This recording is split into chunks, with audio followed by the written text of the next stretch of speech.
You have made or bought a junk journal and now you ask yourself what to do with it? Let me share some of my journals and show you how they can be used. Hi, it's Barbara from Vienna, Austria.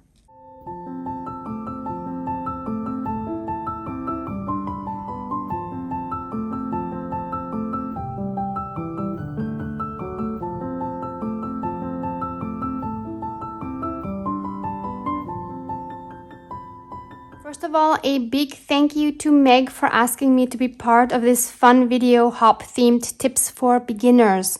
For those of you who don't know Meg's channel, it's called Meg Journals and is linked below. It's really a great resource for tips on what or how to journal in your journals, which leads me to today's topic. So I want to discuss one of the most asked questions I believe most junk journal makers get on a regular basis, which is something along the lines of, I made a junk journal, now what do I do with it?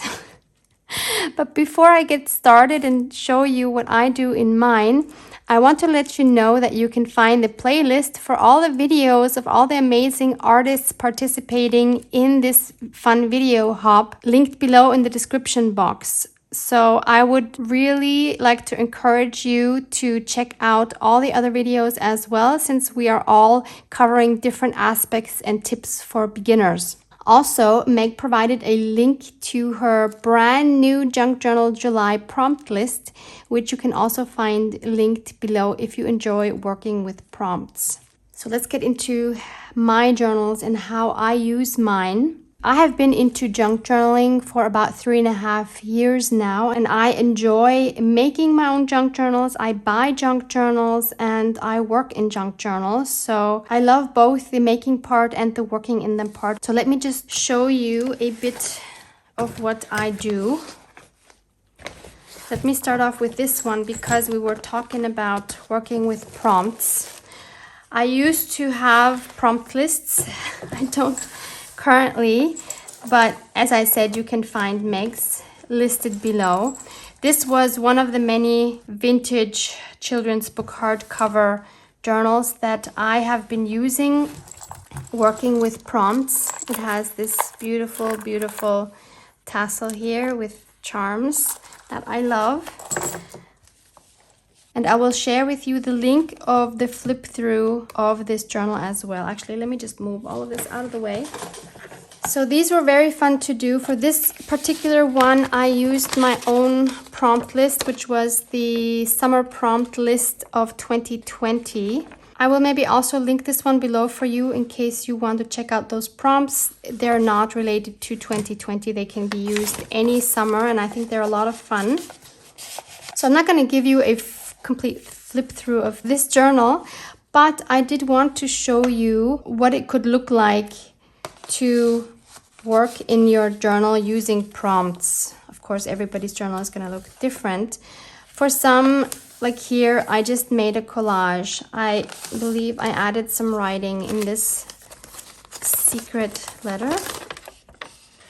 Yeah, it was right about where you live and what you would like to change, if anything. So I actually typed out my answer to that and stuck that in here. Prompts, I think, are a great guide if you don't know what to journal about, and you can choose if you want to write or if you want to just make a collage like I did here. In this one, I really made a lot of like pockets, flip outs, tags, tuck spots. I added also some items from Happy Mail. So working with Happy Mail is, of course, another really fun way to add things to your journal. Special things that you have received from a journaling friend. Those are always fun to do as well. I do have my own video on Happy Mail, so I will link that for you below as well. I remember this I got from Maud. This is a snippet roll made with Digital Collage Club printables. This was just a like a pop-up card that I made. So you can see this was just my way of dealing with the prompts. This is using digitals from Tina from Shabby Dabby Doodah.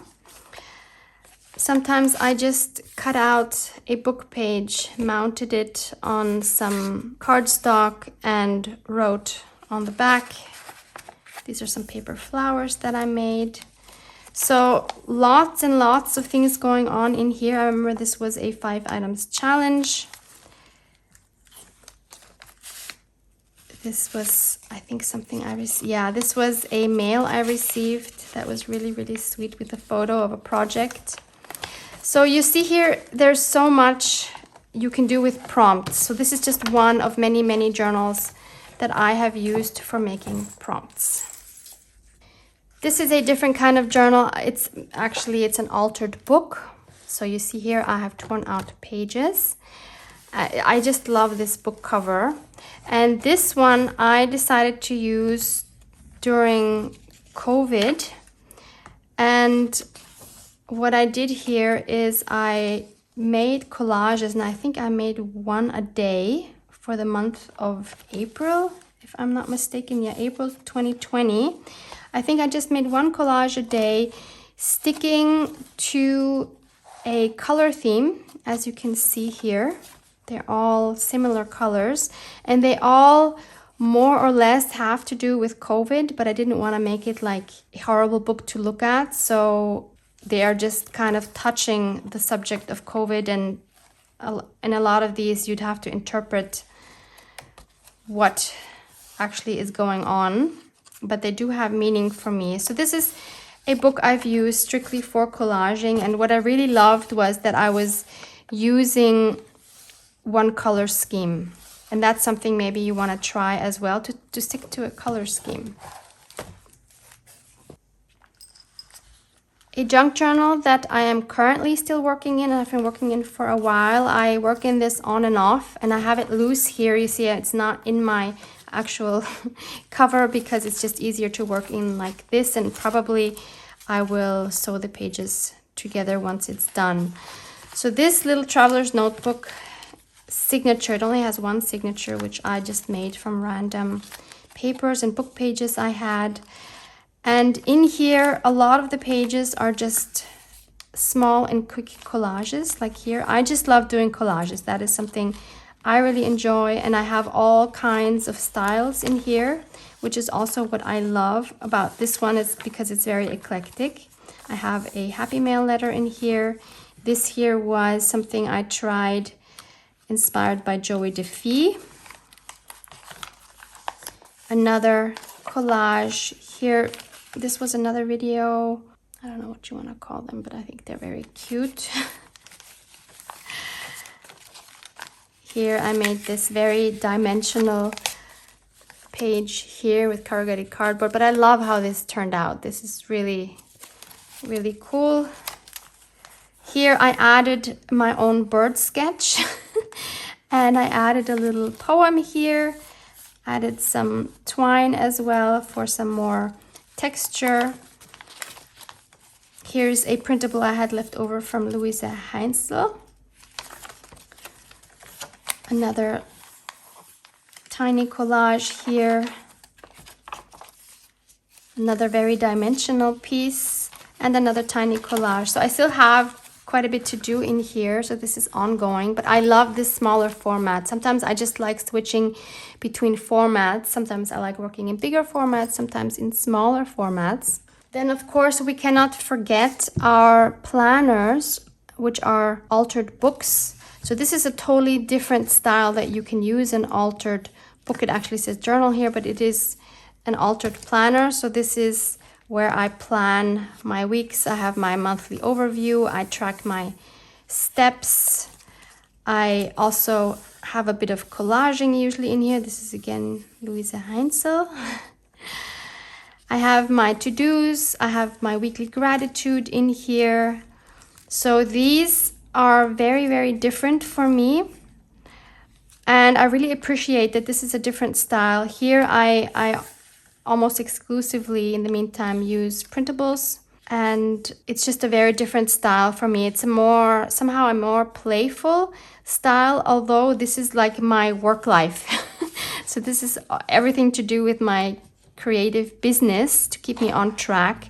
So I love the combination of it actually being functional and being playful at the same time, which is why I love it, and which is why I have been using this kind of system now for a year. So that's another thing you can do with your planners. You just alter the cover, tear out pages in between, and I have videos on how to do that.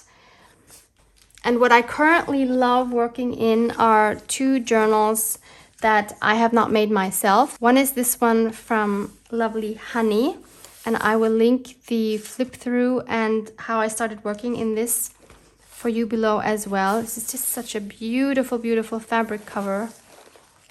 Adore this journal. See, what I like when I buy a journal is to have a journal which is fairly neutral and blank, because this allows me my own creativity, but it does, you see here, it does have some elements in here, not many. This inspires me to journal, but it gives me so much freedom as well because most of the pages are blank. I've just done a few things here. So let me show you. For example, this is a collage I did off camera. It was just a very quick collage with papers I had mostly laying on my desk anyway. And then I decided to add some journaling about this page of how it feels to me and what it reminds me of.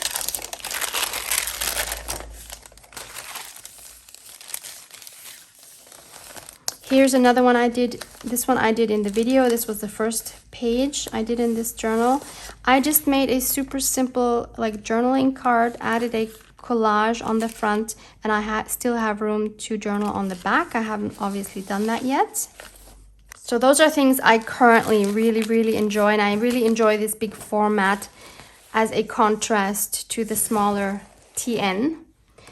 And then, of course, there's this beauty here from Nadia that I bought from her. I will link her as well as Honey's Instagram below. Neither of these ladies have YouTube, but they both have Instagram, and they both make absolutely gorgeous journals.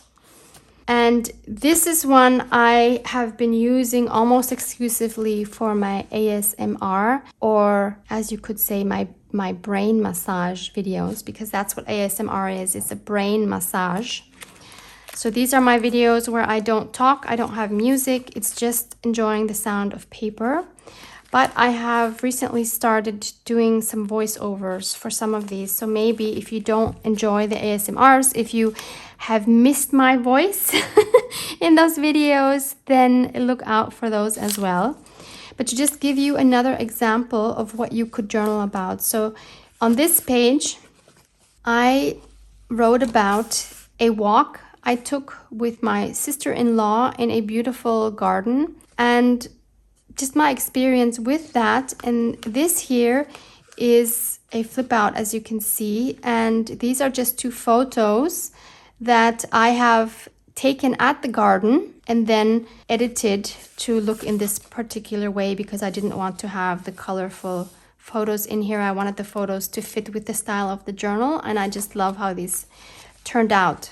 So that's another idea. You don't have to journal about, huge events. You can journal about things in your day-to-day life. Like maybe you discovered a beautiful butterfly that day or whatever. There's so many things you can journal about if you want to write, if you don't know what to write about. Otherwise, you do things like here. I just doodled some fish. In this case, this was a pocket, and I did add some journaling on the inside of the pocket. But, you could just enjoy doodling the fish. Or here, collaging. I love collaging, as I've mentioned. And I just put this collage together and added a quote, or actually a definition of the word fernweh. Here, some more doodling I did on a book page, added some splattering, added a little collage down here and here, added some calligraphy here actually, of which I know I need to do more. So that's how I enjoy working in this book at the moment. Here again, I just made a simple journaling card, added some collaging on the top, a quote, made a pocket by sticking on a snippet roll. Yeah, whatever I feel like that day, I will do, and I've mentioned this in many of my videos, I don't have a plan when I start a page. I had no idea that this was going to look the way it was going to look. I just work usually in baby steps. Like I had this handle laying on my desk because I was making some paperback junk journals, and I had this handle left over, so I just stuck it there. And then I decided, oh, it kind of looks empty. What could I add? And then because I had this beautiful copper color, I decided, ooh, why don't we add some gears to this, because it kind of reminds me of steampunk. And that's just how I work, how it develops, because it would overwhelm me to sit down here now, to open the book and to say, okay, I'm gonna make a beautiful spread, because I don't know. I will sit down here and choose a page and say, oh, look, I have this scrap on my desk. Let me start with that. And then I'll put this here, and then maybe I'll find something else that works with that. That's how I like to do it. Work in your journals. It would be such a shame if you don't. I understand the joy of making the journals. I have that as well. And not all of mine I make for creating in them. Actually, as you see, I enjoy creating more in other people's journals. But whatever journal you choose, just work in it. Just have fun, play with paper. It's not for a museum. It is for you only, and it's your choice to share it or not. But if you see where I am today creatively, the way I have gotten to where I am is through journaling, through working in my journals. And if I compare myself to 3.5 years ago when I started journaling, there is a massive, massive difference. My style has developed so much, and I feel it developing all the time. So this is how you improve. This is how you get better, by experimenting. See what works, see what you like, see what colors you enjoy. See what kind of journals you like, and it will develop and keep developing over time, and that is the beauty of it, and that's what keeps me inspired to keep going. If you've been doing this for a few years, you don't have inspiration to work in your journals, look back at your own old journals, if you have some, and see what kind of development you have made. I think that might help you to keep going and to keep improving. Check out the playlist below, as well as Meg's prompt list. Thank you so much for hanging out with me. Hope to see you in the next one. Love you guys. Mwah! Mwah!